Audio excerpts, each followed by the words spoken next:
Welcome to the Patriot League's Pillar Citizen Spotlight. My name is Aaron Robertson and I'm the president of the Patriot League.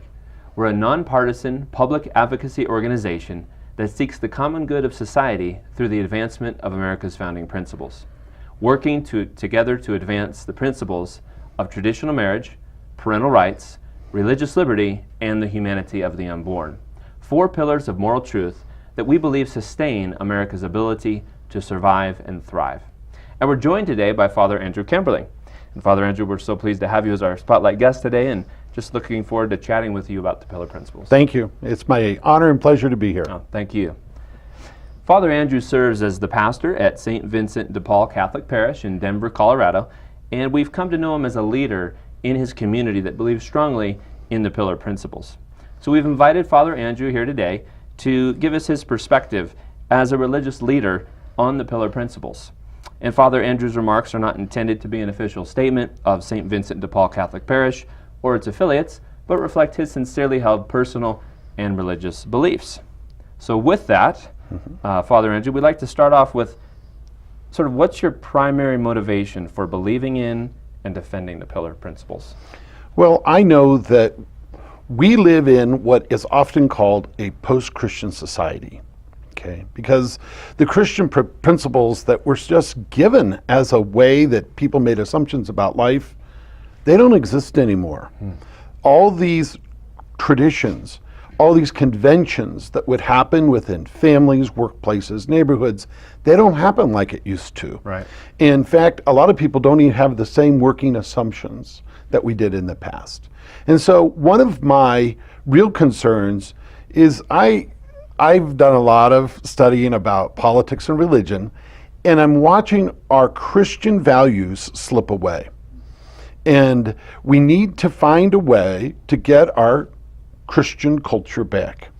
And so that's part of the reason why I'm very involved with the Pillars Project and with other things like this, because it's an important thing for us to help people have the language to be able to re-engineer Christian culture. Yeah, absolutely. So we do understand that you're a member of the Catholic community, obviously as a Catholic priest. Yes. And so that being said, why in your view should the Catholic community not only believe in, sort of from this private view, okay, I believe in these principles, but also actually advocate for them as well? Right. One of the key principles that we in the Catholic Church believe is things should happen at the most local level. That's why we're all arranged as local parishes. Everybody thinks of the Catholic Church as this big monolith with the Pope like phoning in instructions. That's so far from the truth. You know, everything is done at the most local level. And what I see in society, just as a bigger trend, is everything is trying to be done by the government for us. That is not what our faith tells us to do. The more they do that, the more we're disconnected from our values. And part of the whole process of why I'm a priest is for the salvation of souls, so that people can experience their salvation in Jesus Christ in a family, in their mother and father, in being a mother and a father, children, the whole nuclear family. So many of those attributes are being attacked by society that I know as a priest, I have to do what I can to help those people. Wow. Because that's my job. I'm a leader. Wow. And so let's lead them to solve the problems they're facing in our world today. Wow. Wow. And we appreciate leaders, spiritual leaders who have that conviction too. Thank you. Yeah, very much. So do you believe holding public office can be a spiritual calling for some individuals, or do you believe that's sort of a secular role? No, I believe you live your faith. I mean, I just don't get this idea when somebody says, well, I worship God on Sundays, that's when I do my religion. That is a total cop-out. And I don't think any religion would accept that. I don't care if you're a Muslim or Jew, like any Christian, Catholic, or Protestant, nobody believes that. That's a lukewarm religious person, where they can separate their public action away from what they do privately between the walls of a church on Sunday. I mean, that's actually a page right out of socialism. Socialism gives you the freedom of worship. Whatever you can do on Sunday behind your walls, fine, but then don't bring it out into the culture. Sort of a nod and a wink to religion, but Yeah. not too serious. That is just a calling card of socialism when you say something like that. That's not authentic religion. Authentic religion is you weave your public life and your private life together. Right. And so to answer your question about politicians, by all means, I would like a politician who I can trust will have personal views that will then carry with him or her into Right. the legislative process. Because what good is it to hold a private view if you're never going to apply it in your daily life? That's why we have an election, Right. so we know who we're voting for. Right. Yeah. Yeah. Okay. All right. There are some Catholics who say that members of your religious community shouldn't concern themselves with advocating for the pillar principles, and the reasoning is because, hey, this is a distraction to more important spiritual work. Yes. So how would you respond to that, Sam? Well, I know that when people talk about, that we shouldn't be messing around with politics, let's just stick with the religious stuff. Well, a lot of that attitude comes from a larger idea called the separation of church and state. Okay. Okay. Yeah. Now, that idea of separation of church and state sounds very clever, and a lot of people think, wow, that was a really smart idea to put in the Constitution. Well, actually, it's not in the Constitution. People go, what? Yes, no, it's an interpretation of the Constitution that came in the 1960s. And it is a concept that's been floating around for a long time and actually something that you actually see in biblical principles. But the founders had nothing like that in mind. And for us, we would say, no, it is very appropriate for us to be involved in these things because we want to make sure that as we're living, we affect society. People who are not very religious, they don't understand the true consequence of religion. I mean, we're supposed to be a light on a hill, Christ tells us. Right. Well, you don't put your light under a bushel basket, you put it on top of a hill so that all can see the good in what you do. That's right. And give glory to God. Put that lamp on the table. That's right, so others can see it. Yes. Well, what good is that if you don't impact the common good? And so when people say that, frankly, it's ignorant on their part. They're not very well educated. Just don't know, yeah. And they're probably not very religious because religion hasn't taken, again, they've been kind of taken over with the secular idea that I have the secular world that I live in, and then I have my private, personal religious beliefs. I'm sorry, but that's not authentic Christianity. Wow. And it's not authentic religion, because most religions don't accept that either. Right. They want you to, it should show through the way you live your life. Exactly.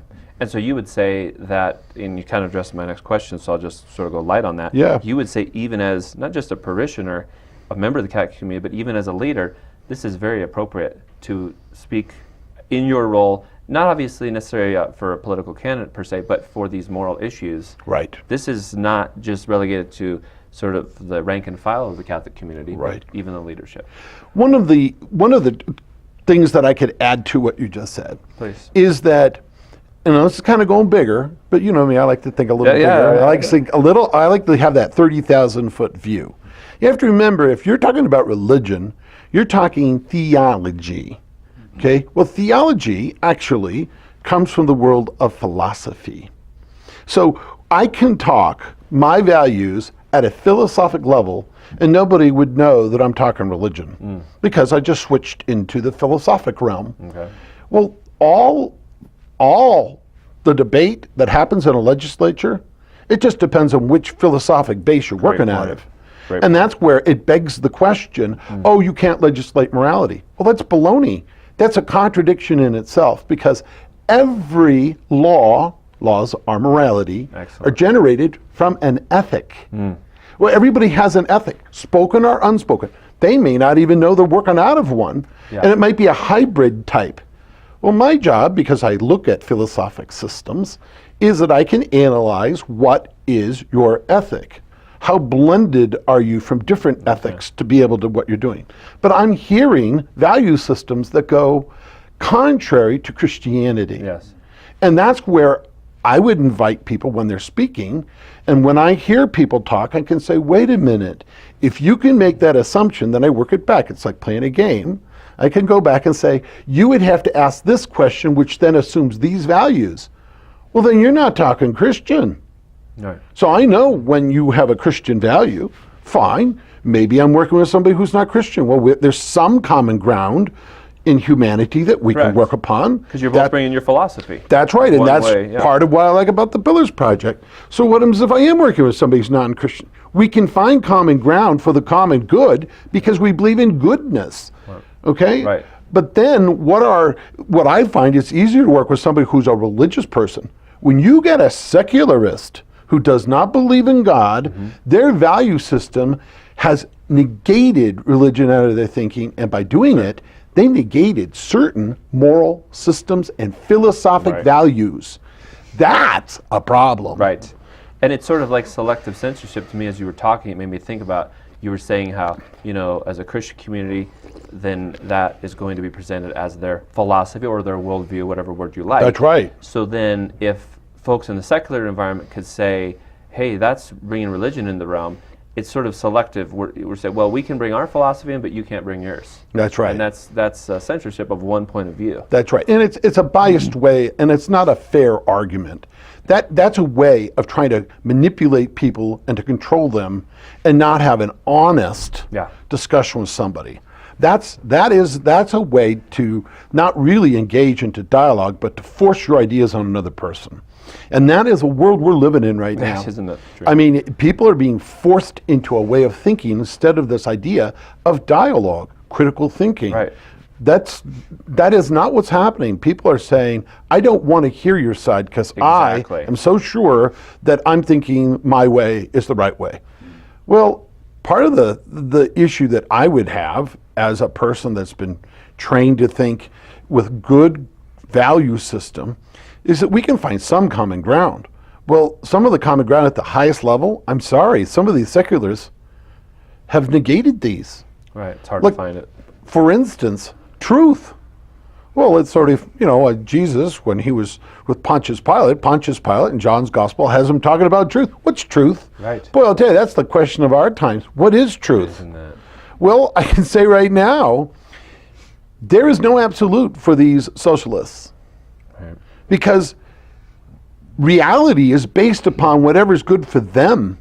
Well, then you have nothing solid to hang anything on. Right. Well, then when you're going to have a conversation with somebody, there's no need to listen to another person if you dislike them, or because there's nothing to go to. Right. Whereas my hope would be with a religious person, they believe in absolute truth. Yes. Just that we're confused by what we might think that is. Sure. But at least we keep going higher and higher to God is a creator and there's fixed things in the world. Some commonality there. Some commonality.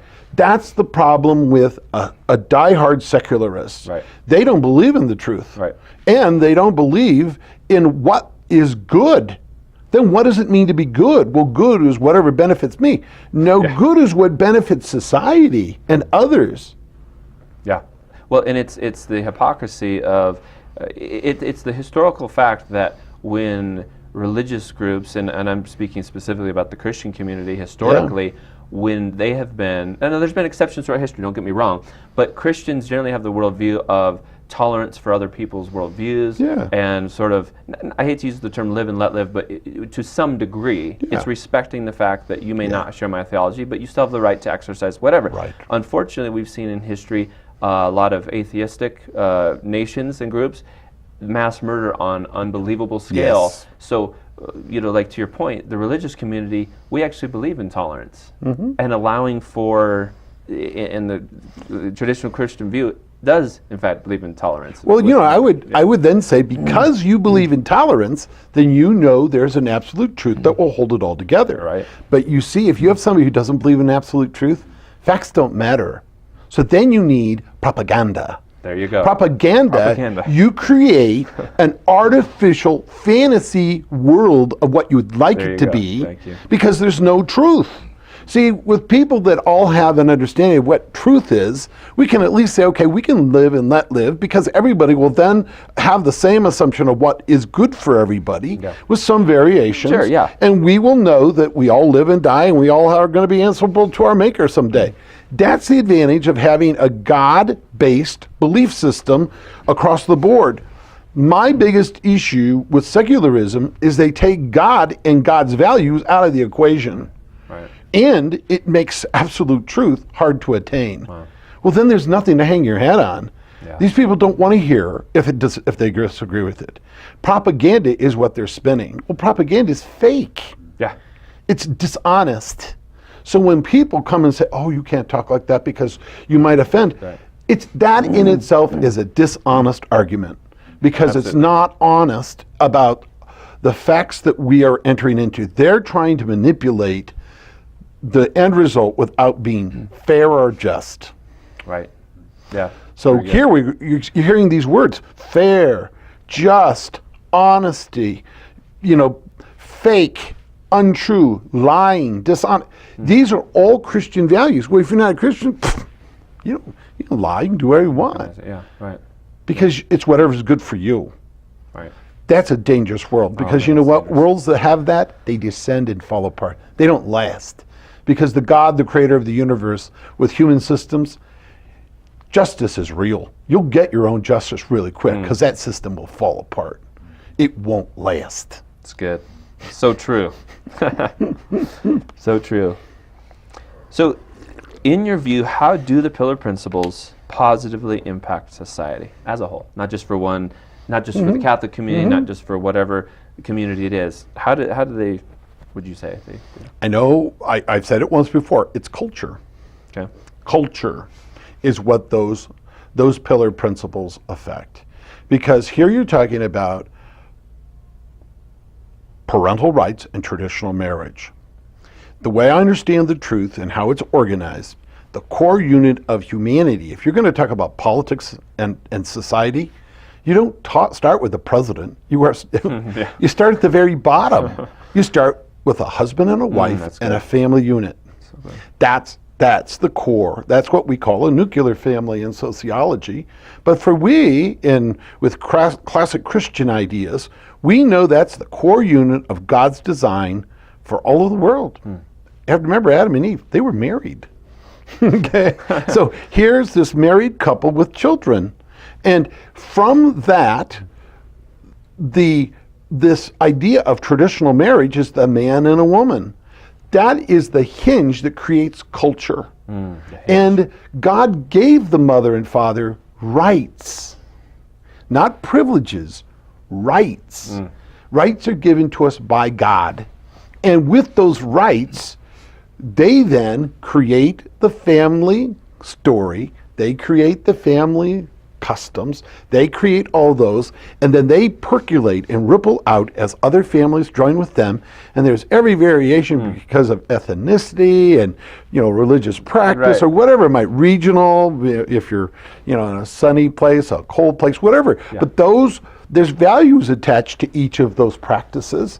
And see, that's what morality is, because morality is behaviors, and then you govern them, and then you have to get that organized. So then they start becoming policies, and then they become rules, and pretty soon policies turn into politics, and pretty soon the bubble gets bigger. But where did it start? The family. So good. What's the Pillar Project? Parental rights and traditional marriage. And then you go with the sanctity of the unborn. Yeah. Well, you have to have your religion to do it.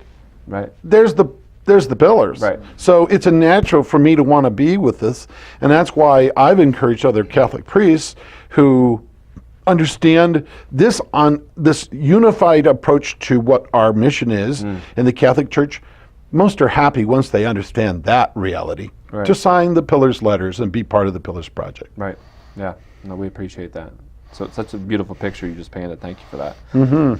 It's my understanding that a person's gender is viewed, at least by most within the Catholic community, as a gift and a design of one's creator. Yes. And so if this is in fact the case, how should your community interact with those individuals who struggle to recognize their gender as such, or who may be dealing with other similar issues? That's right. We believe in our belief system that each person has their dignity. Every person. Now, what a lot of people make the mistake to do is they confuse behaviors with a person's being. Who you are as a person is different than your behavior. So as a person, you have your dignity, created the image and likeness of God. And so every person, clear of their gender or confused with their gender, has their dignity. And what we would say is that because of the world not being perfect, because of the imperfections of the world that we have that have been passed on to others, some people are born a certain way that have that confused. Fine. But they are called to live a moral, good life as anybody would. Because everybody has the mix of their own struggles and gifts Because we as all have anyone deformed else. desires or disordered That's right. things, right? So it's And again, across the a board. real confusing idea that has entered in our world today is the word equality.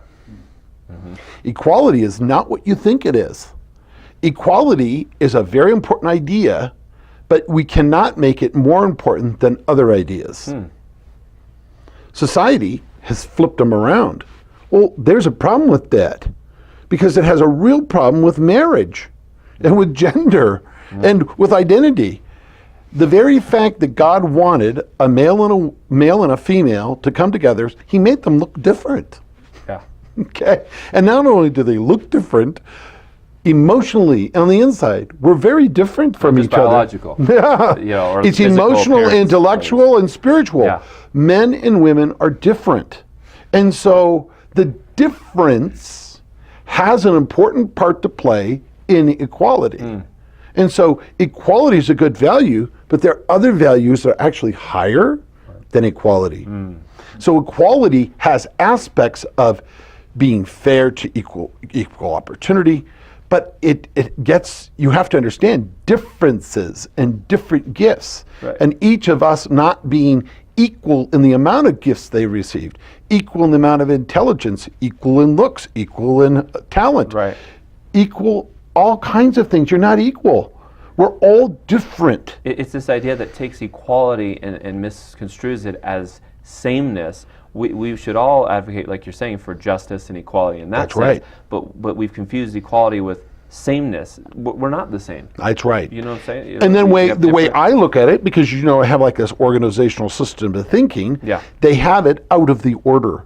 It's now a disordered understanding of its importance. Equality should be in its proper place. Yes. Then other values have its place. Then when you understand the differences, equality plays a part. But absolutely. Right. Okay? But if you get it out of order, well, then you even attack truth itself, because I believe truth is hierarchical. There's some truths higher than others. Well, then you'd say, no, all truth is truth, all sin is sin. I'm sorry, but that's not true. Right. That's not true. So when that happens, get back to your question, a gender confused person gets into a world that says, no, this is an equal rights issue. Equality. There it is again. So here we go, this equal rights issue, and I'm being discriminated against, and people hate me. No, you've now made the mistake of combining who you are with what you do, and you've made all values equal. Again, another mistake. Right. And I remember talking with you one time, you were talking so good about identity. Those who struggle with the same gender attraction, we don't have to identify with the things that say that are disordered. So I have disordered desires, you have them. Every person has those parts in their soul. And we don't go around and label, if I was a thief, well, I identify as a thief, right? That's right. We can recognize it when something in our heart or soul is disordered. That's right. Then, as you say, go to God to give us the strength to respond to it the way we need to. But we don't, I remember you talking about that years ago, the identity. We don't sit there and label ourselves or label other people. You don't identify yourself with your behavior. You identify yourself as a child of God. Yeah. I have my being separate from my behavior. Right. The problem with people that have been sold this idea that this is how you're going to get equality is to then claim yourself by your behavior, if you're homosexual or gender confused, wherever it might be. Right. That's a dangerous thing to do, because we have had movements in society, they're happening as we speak, where people can select your behavior as being unacceptable. Well, then they just eliminate you. Yeah. Well, that denies your dignity. Right, Well, that's the problem with getting your identity from your behavior. Your identity has nothing to do with your behavior. You are a human being with all rights and privileges. Where do you get that from? You're created in the reflection of God Almighty. And so when you recognize somebody's dignity, you're actually paying due honor and respect to God himself. So grateful for that message. What a beautiful message compared to outside these doors, so to speak, in the world and culture we live, where human life is so viewed as so cheap. It's And cheap. yet you're saying, hey, It's so holy. this is not what God teaches. As a part of the Catholic community, you're speaking for that, saying this is not. Well, and let's just go to the end of of a continuum. Let's look at a prisoner. Officially bad behavior. Okay. Judged by others to be bad. Well, if you take that to its full extreme, well, you should just execute them all. Sure. Why do we take care of them? Because our understanding is each person has Right. dignity. Even though they're doing what is just for their behavior, we still treat them with respect and dignity. You can't torture them. You have to feed them, house them, clothe them, give them opportunity of education, socialization, whatever it might be. You Working have to back keep to them society, safe, yeah. and then allow them to come back into Yeah. society. That's what. But if you take this idea that you get your identity from your behavior alone, this changes society's approach pretty quick. Yes. You could just eliminate. Then you can eliminate prisoners. Well, you can pretty much eliminate the mentally ill. Well, pretty soon you can start identifying certain classes Well, of a lot people. of us would Well, be then that you're way, back to sure. Nazi Germany because they identified that's the right. Jewish people as somebody who should be eliminated. That's right. And they did kill prisoners, and by the way, they did kill the mentally ill and the people born with defects. Yeah, because why keep them? Scary. Why keep them? They're drag on society. You've made money more important or values other than human dignity. Right. Modern society becomes more important. You're standing in the way of progress. That's right. That's right. So that's why it's important for us to reclaim these classic Christian ideas from the founding of our country, which good. is at the very heart and core of every religion. And with our certain focus upon Jesus Christ, we know that these values permeate a society with assumptions and categorical ways of seeing and understanding a world that now is openly being challenged as we now live in a post-Christian culture. This is in our face all the time now. No doubt. And then we end up with having these dishonest conversations with people who have no intent of being fair or just with you. They just want to win. So true.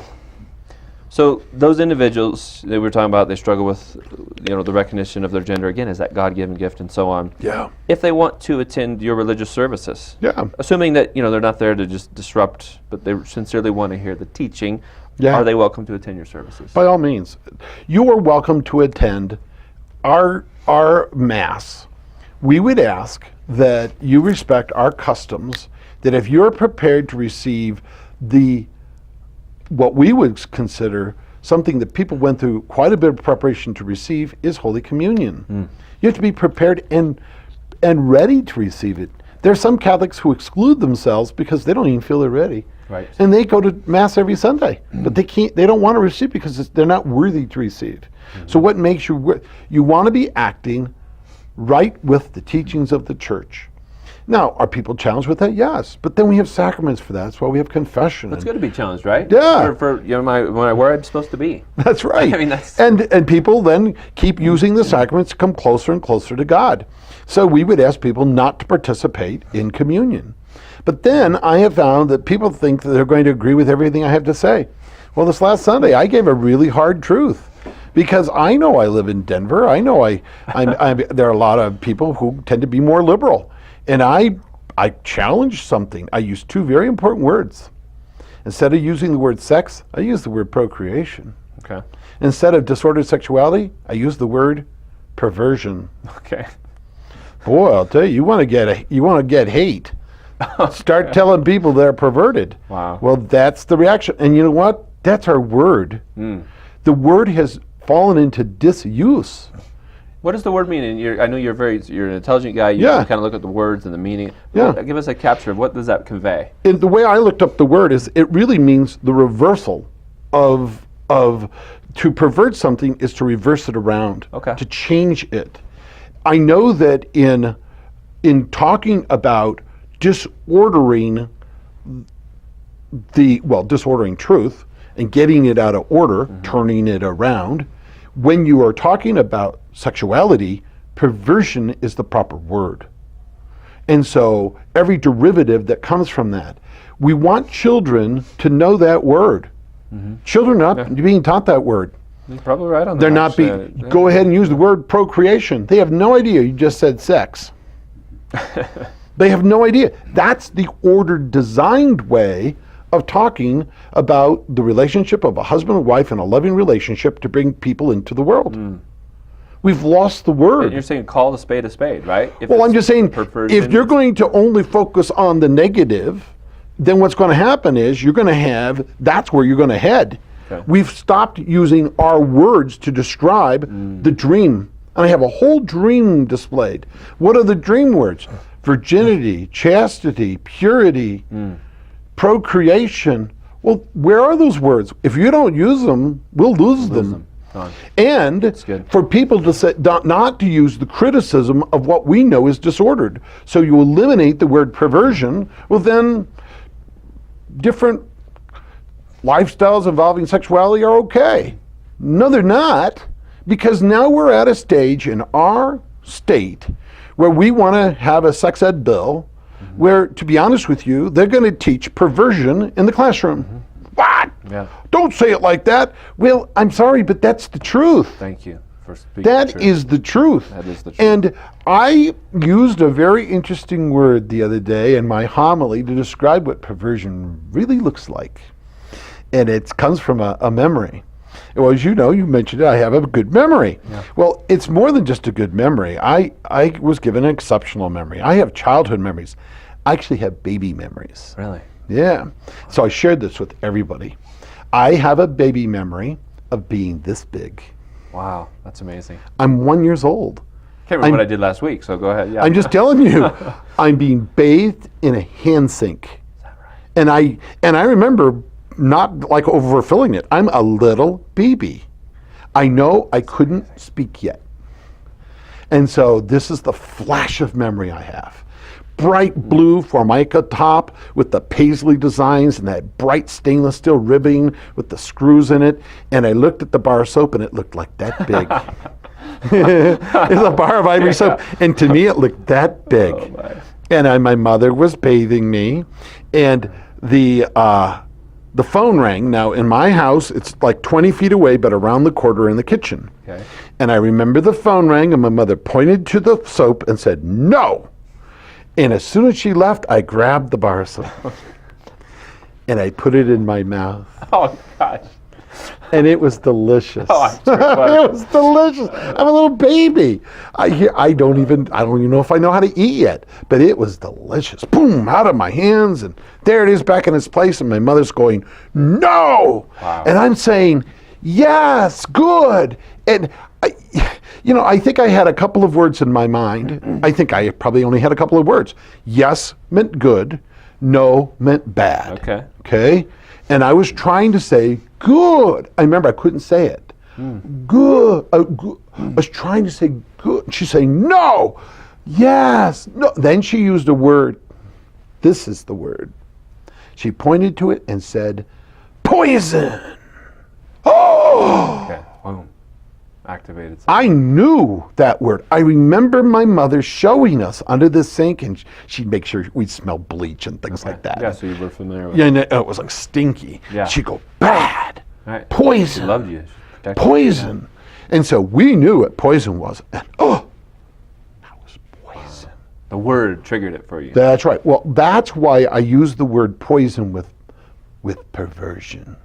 Because we've allowed perversion to poison our society. Wow. It has poisoned us. We are poisoned with a tolerance for perversion. Wow. That is what has happened to us. That's why we have to reclaim the word perversion, because we are tolerating not God's plan as we speak. Right. And by doing that, we have to say this far, no further, because I will not normalize perversion. Very good. And we have to get our families to understand. People say, "Well, what difference does it make?" I'm sorry, but if you lose the family unit, you've lost society. You're going to lose the common good of what we have. We will go back to being tribes. That's right. And we will lose the city, the whole idea of a society. That's right. This far, Wow. no further. Wow. So do you see why that makes, when you start talking about those sort of aspects, Oh no, it's it's wonderful. critical that we do that. Yeah, no, it's pretty profound to think about. It really is. Let's talk for a bit about some real-world examples of laws that have been proposed this year for the state of Colorado by our elected state legislators. And let's remember, they are our elected state legislators. They're not Yes. our kings or our That's so on and so right. forth. Some proposed that certain individuals whose birth certificates reflected their male gender or vice versa should be able to go to their county clerk and get a replacement birth certificate indicating a different gender as though it was the original.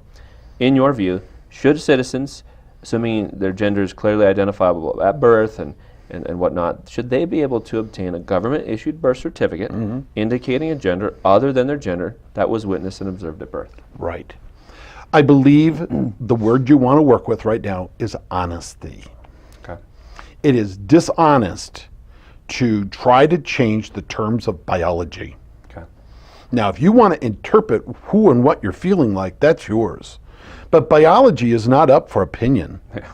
It's just not up for an opinion. This doesn't make you better. Right. It only creates more problems for a child. You're going in the wrong direction. And the only proper response to me about that is a response, a healthy response of anger by our community that we would experiment on children. We're experimenting on children. This is not right. No, it's not right. It's truly wrong because they're vulnerable persons Yes. that are counting on their future to be guarded by us. We're allowing their future to be jeopardized. Yes. That's wrong. That's wrong.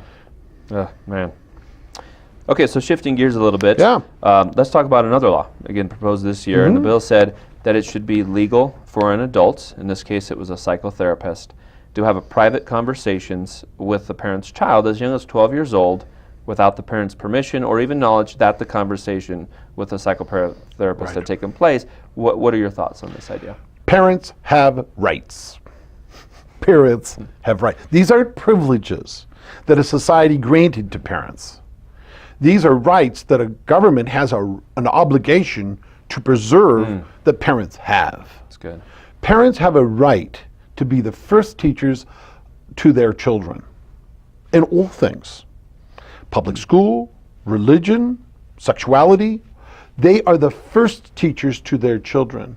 The government has to preserve their right to be the one that guides their decisions, especially in mental or physical health. Right. Paramount. It's not optional. And for them to say, well, we can create that law, they've confused the idea of where rights come from.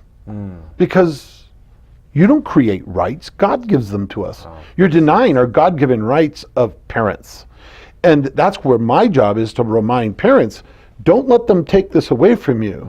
It's kind of it's an oblique story, but it's worth telling. Oh, please. Because I was listening to a book on tape, and I think it was by C.S. Lewis, but there's a story about them, they're a family is traveling by train, and the grandfather's with the little 6-year-old girl, mom and dad are with the other children in another car. So the little 6-year-old takes her opportunity to talk grandpa some questions she can ask without mother and father nearby. Okay. And she says, Grandpa, how come nobody will answer my questions about sex? Okay, so you think, oh boy. Well, the answer he gives is priceless. Priceless. And it applies to what we're talking about. He said, well, sweetheart, you want to know something. And you want knowledge, and not all knowledge is equal. Some knowledge is heavier than other knowledge. And the information you're asking for is heavy knowledge. Wow. It's too heavy for you to carry right now. And I'll tell you, look at the bags I'm carrying as we're going on the train. Would it be cruel for me to make you carry one of the heavy bags? You can't even pick it up. I said, that would be wrong for me to do that to you. So when people don't answer your question, they're really being kind to you. They're actually protecting you, because it's unfair to ask a child to carry a weight that's too heavy for them to carry. Now, is that not a beautiful that is answer? Great. Well, Actually. Let's look at this with what you just talked about. Right. Children are minors. They do not have the capacity to handle heavy knowledge yet. And if you want a psychologist to tell you the difference of a child's mind to an adult's mind, there are plenty of people out there to defend this one. Okay. They don't have the capacity to know the gravity of choices and their consequences. Right. That takes growth of a human mind. Right. Certainly, a teenager doesn't have all of those. That's why you count a parent to help make those heavy decisions for them. And if they want to make a decision after they're 18, well, then they can do that. Right. But before that, they are not little adults. They're children. Right. They're vulnerable. And if we're going to say that they're ready, then why don't we let them drive cars, automobiles? Because they're not. They don't have the capacity to do that. But that's not equality. Right? Yeah, no, they're different than us, right. And you have to understand we have obligations and responsibilities for them, and especially in the terms of sexuality, that's heavy. That's right. cruel to expect a child to handle information they're not capable of carrying. That's so good. See, and I like that image because you as a parent might just pull that out of the hat of tricks when the time comes and you get asked an uncomfortable question, and then you have to explain in a very loving way, sweetheart, I'm giving you an answer that doesn't hurt you. It's really good. It's really good. And it's so scary to think that, to your point, that we're going to give, we being those who want to head our policy in this direction, 12-year-olds or whatever the age is, they're minors, to make decisions independent of their parents, who they're going to listen to, and so on and so forth. If they're going to have a hormone therapy or their identity is different, we're going to let them make those decisions when they're not even prepared to deal with the ramifications. But this is, I'm afraid that us looking too closely at this, we're losing the ability to look at this 30,000-foot level. Because the 30,000-foot level is very clear. Socialists think that children belong to them and not their parents. This is a page right out of the socialist playbook, because they believe that the children from society are theirs to manage, not their parents. Right. And so they're going to manage the children for you by passing laws that then usurp parents' rights. That's baloney. It's baloney. That's already the secular view, socialist view, whatever you want to call it. Right. That's the non-Christian view entering into and confronting us with our Christian culture. They're the non-Christian culture that's being forced upon us. Exactly. And parental rights is the flashpoint for that, particularly children. Anybody in their right mind with a religious background will tell you parents have a right to make these decisions for children. Wow. And then once they become an adult, if they want to reverse their parents' decisions, you go right ahead.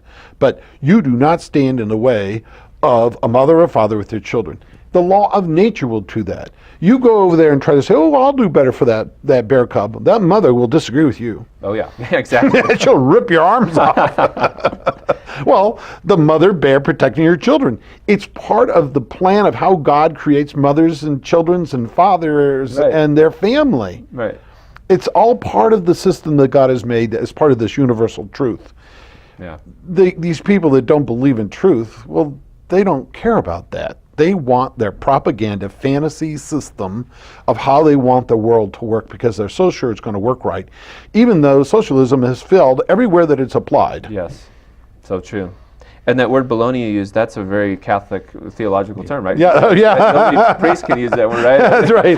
Well, I like it because it sounds like I'm going to say another word, but it comes out baloney.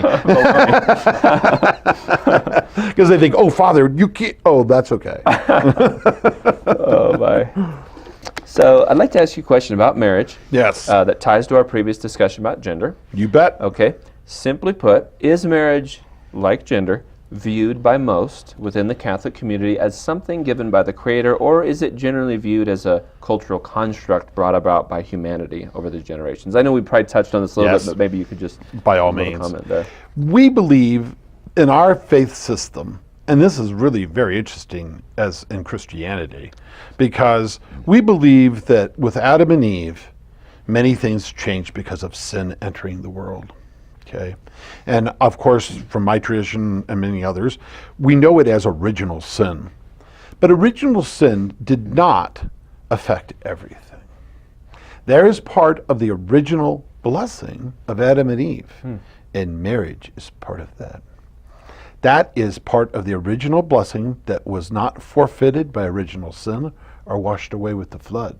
And that ability to cooperate with God to bring new life into the world is still part. Cooperate with God. Yeah, it is still part of what we call it's procreation. We are working with God to create. It is truly a blessing because children are a gift, not a right. Gift. Yes, not a burden. No. There's burdens to carry in parenting, no doubt. That's right. We would be But people crazy say, not well, to I'm say going to then manipulate my body to then produce children because I can't. You don't have a right to children. It's a privilege God gives us to share in His work. And it's part of a blessing that God, so it's not inherent in us. It's something God gave us to share in with Him. He's given us our own rights inherent to us. That one is a privilege that God allows us to share with Him. That's great. So you see how that starting point matters for Christianity? Because Adam and Eve were married. That's right. He gave the fruit to his spouse, his wife. Well, you don't call somebody your wife if you're not married to them. Exactly. Yeah, okay. For sure. So it's this whole context of what is marriage in our society. It's between a man and a woman exclusively, is how we know it in the 21st century. Were there other times and eras? Yes, but we're not in those times and eras. The time and era we're in is this one. Yeah, and it's one man and one woman. And there's actually a very interesting idea. Remember we talked about that equality issue? Yes. An equal? Yes, sir. Well, there's a very important concept that comes in here because it's part of how God created us. It's not that complicated, but the word is complementarity. Okay, complementarity. A complement in art is you have red and green. Somebody will say, oh, that red is so complementary with the orange. No, it's not. That's an analogous color. The complement color to red is green, the opposite. Well, husband and wife, in some sense, are opposite to each other. Yeah. And we believe that as I teach the sacrament of marriage to people, I know it as 2 and 3. There are 2 loves, procreative love and unitive love. And that's part of our belief that you will have unitive love all your life. And your unitive love will last longer than your procreative love. Yeah. And every time you forgive your spouse, you practice unitive love. Okay? Yeah. And then there's faithful, permanent, and fruitful. Exclusive, lifelong, and you have control and mastery over your passions. That's called fruitfulness. Okay? The reason I brought it up is that a couple, when they cooperate with God and they now have entered into this relationship as opposites, we believe that one called faithfulness. If you're really working on being faithful to your spouse exclusively, all of your differences will come in sharp focus. And all those married people out there who really work on faithfulness, they know exactly what I just said. You will see how different you are. And you'll need to say you're sorry because you're going to keep bumping up against the differences. But why does that matter? Well, remember I talked with those 2 very important loves? There's actually a very important one that's produced. It's called unconditional love. There are no conditions to your love for your spouse. Her differences don't matter. You love her in spite of them, because of them. And you love absolutely unconditionally. Wow.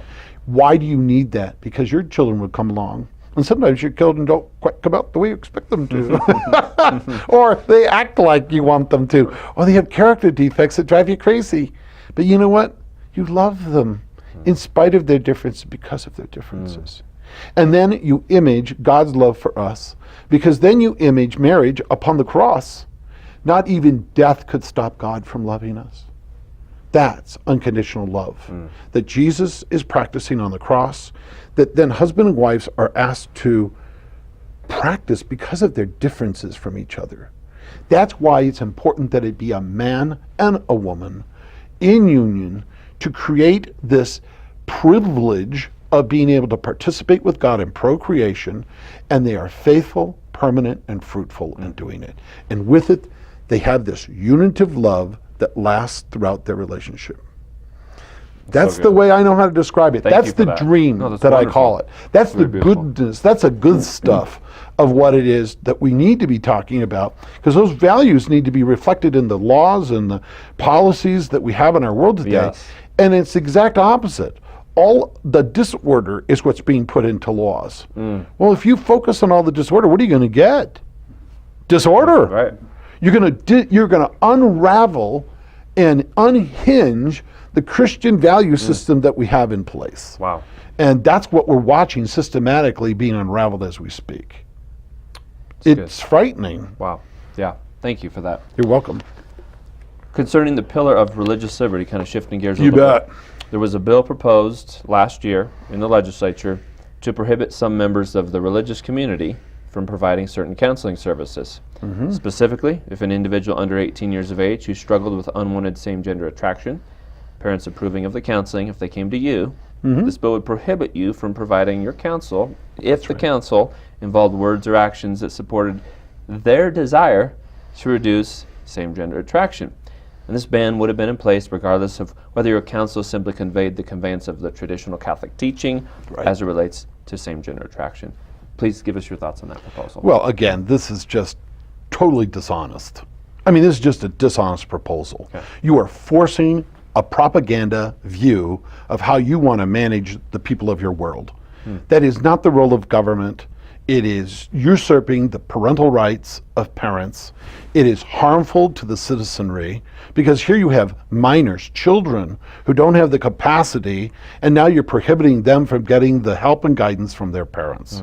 This is abhorrent. Right. I mean, I just find it abhorrent. And not only that, it's keeping me from practicing my religion, which is a right in our country. Freedom of religion, right? I mean, It is one of the first rights. That's why the first right is the freedom of speech, Yeah. so that you can speak your religious beliefs openly.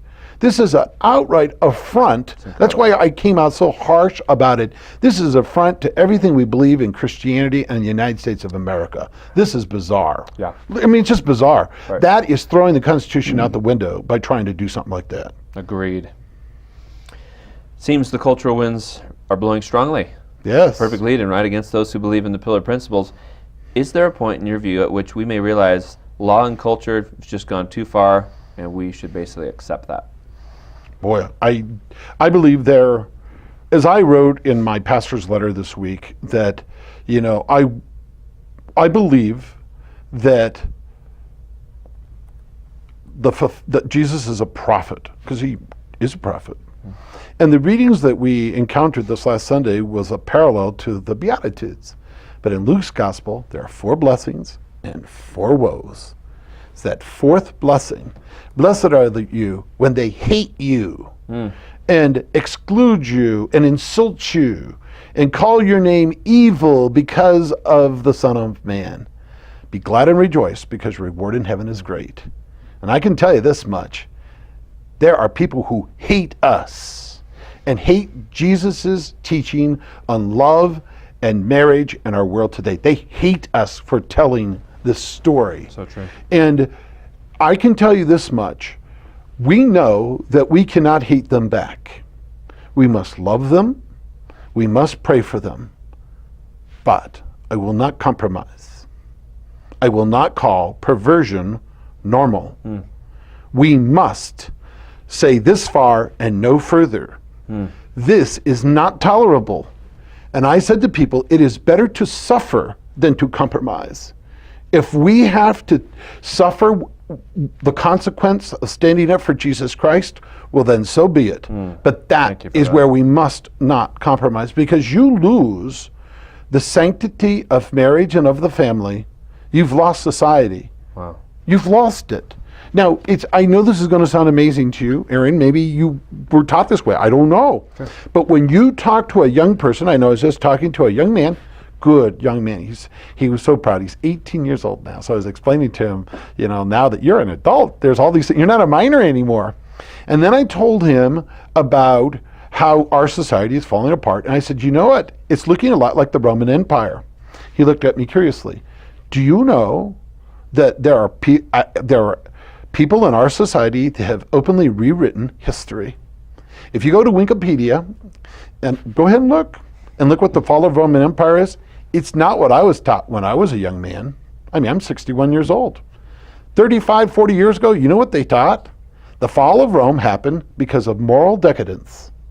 That was the only reason that was given. Okay. Moral decadence. And when you drill down deeper, we realize the family construct, again, these people aren't even Christian, but they lost their ability to stay family units. Because of them with same-sex attraction, they lost the family unit. Rome fell apart. Wow. That's what was taught in public school classrooms 40 years ago to everybody. Okay. You do not find that definition today. I said that to him, he looked at me in shock. Wow.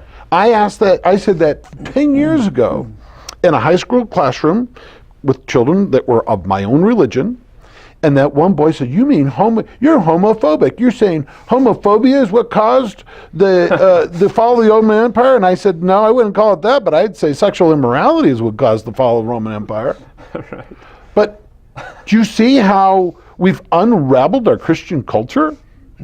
We've unraveled the definition of any moral judgment in history that has to do with any sexual morality. We've unraveled it. We've dismantled it, and we've allowed perversion to enter like poison, and we're being poisoned as we speak. Yes. People don't realize how they've been poisoned with this perversion. And I think we need to get back to our terms, because we need to go back to the dream. We need to reassess what is healthy, what is not healthy. Remember, children are minors. They can't carry the weight of human sexuality like an adult can. We need to reclassify and recategorize how we allow government to interfere with our lives and let them help us live our lives, not to tell us how to live. I love so much, Father Andrew, how you're sharing with our viewers that to stand for these pillar principles for families and unborn children is going to require a willingness to suffer for them. I keep hearing that thread coming through. Yes. And I just think it's so important for us to sort of absorb that we're definitely in a culture where if we're not willing to stand up for what we believe and face the discrimination, face the lack of job promotion, et cetera, whatever the context is, we're never going to be successful. And you shared this story about, someone saying, "Oh, you believe, you're a homophobe," or whatever. You're willing to be labeled and called a name and not freak out about it and say, "Oh no, now someone's, speaking mean." My encouragement for folks is to remember, we're going to have to be willing to be called names. I know. And if we're not willing to stand up for God's principles and these foundational principles because someone's going to think ill of us, shame on us. I know. So and thank you for the reminders. And it is important to people to remember that Jesus told us that it wasn't going to be easy. He just assured us that it would be worth it. That's right. Okay? Yeah, that's right. So when he warned us, "I warn you, blessed are you, but they're going to hate you, exclude you and insult you, and utter every kind of evil against you." Well, don't cave in. That's right. It's okay. Stand your ground. This far, no further. That's right. And love them, pray for them, but that does not mean we compromise what we believe. Yes. And I would hope that in time, from their own personal experience, God will reveal that that path does not bring happiness. Yes. It doesn't bring fulfillment. Wow. And when they watch the Christians after their confrontation go away with joy, happy, joyous, and free, in their hearts they say, "I want what they have." Right. Well, because we're living something authentic. You can get money and it can make you buy pleasure, and pleasure will make you happy for a time. But you can't buy joy. And you have to remember, joy is actually a gift of the Holy Spirit that God gives us. And when we experience joy, we're celebrating the gift that God has given to us, and it's the goodness of being human by living by certain standards. And then only God gives that when you live a certain way. Well, if they want joy, they're going to follow what we say and what we do. And that's why bad examples are hard for us, because they will always use them against us. That, again, cannot stop us from going forward. Right. We cannot lose our ground because of our past. And I can say as a Catholic, this is crushing for me to watch the current. I've been called for a vocation to be a priest in a climate in which the last 40 years have been, or 30 years have been, all these complaints about the clergy's bad behavior and working with minors. And that hasn't stopped me. I'm happy, joyous, and free because I know I love being a priest. And I'm going to keep cooperating with God in the salvation of souls. And I want to help other people experience the joy of being a Christian, of what it's like to follow our Lord and Savior, so that they, as a family, will see your friends and family in heaven with you for an eternity. Wow. Yeah, so that's important for people to know. It's not here. Our reward's in the next world. This is just a way station to get us to that blessedness that awaits us. There you go. Yeah.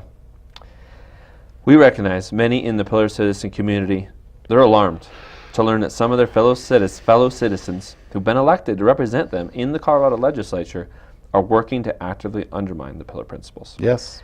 Principles that reflect the intrinsic and irreplaceable value of families and unborn children.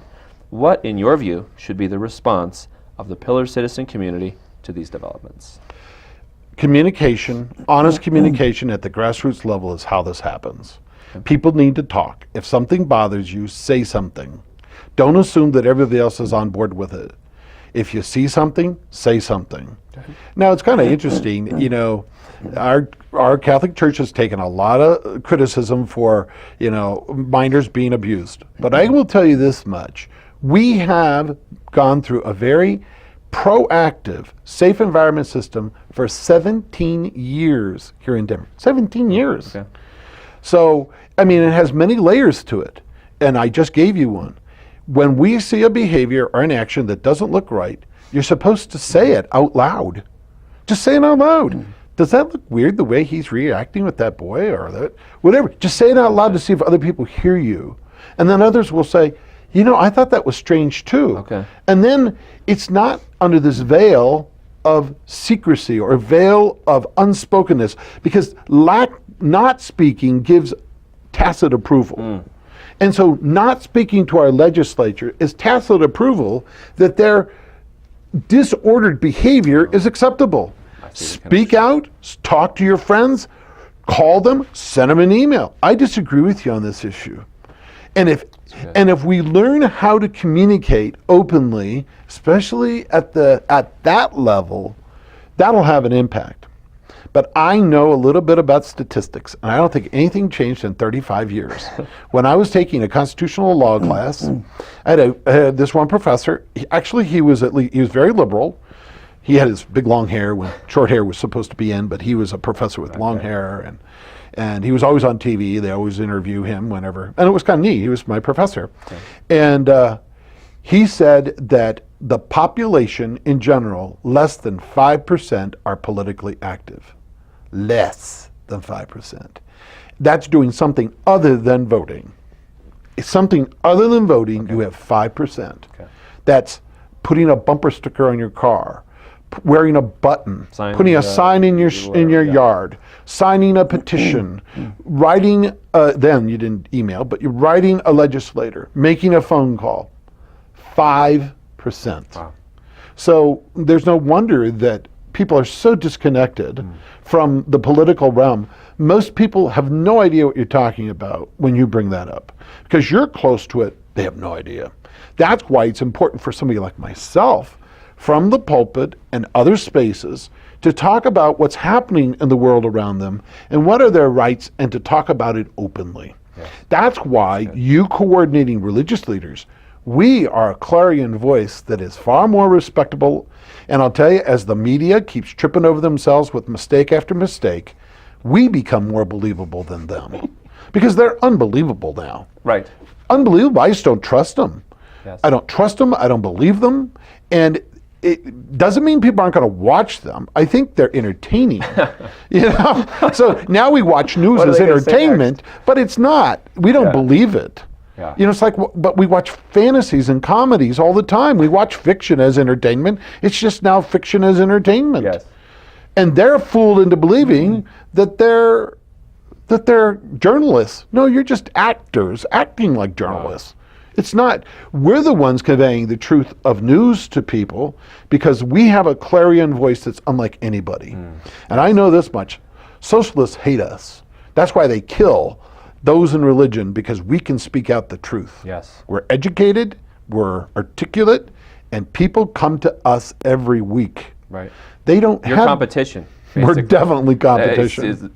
We're competition to their propaganda. Yes. Because we speak the truth. That's right. So And thank you for speak doing out is what I would say to people. Don't hold it in. If something looks weird about what you're seeing, just say it out loud so others can hear you and let the conversation begin from there. Wow. And you're tying that to seeing what goes on in the so-called political world. So, That's right. yeah. I just tell you, when I go to a restaurant and whatever and people want to talk and play, I talk with my full voice and I don't care who hears me. I don't. And I'm hoping they're over here. I hope they're listening in, frankly. I really do. I want people to hear that Catholic priest talking about the crazy legislature and things like that. So they know that I am speaking something very true, because I know they're listening. We need it. We need it. Father Andrew, thank you so much for sharing some of your insights with us. You're welcome. The conversation. It's been great. Thank you. Thank you. I'm happy to do it. Okay. I'm Aaron Robertson with the Patriot League, and I'd like to remind you can visit our website. It's thepatriotleague.org to get connected with us. And we're also on Facebook as well. And you may also wish to subscribe to our YouTube channel so that you can get notified of our future videos as well. And our next spotlight will be coming up soon, so stay tuned for that. And on behalf of our entire leadership team, we want to thank you for watching the Spotlight.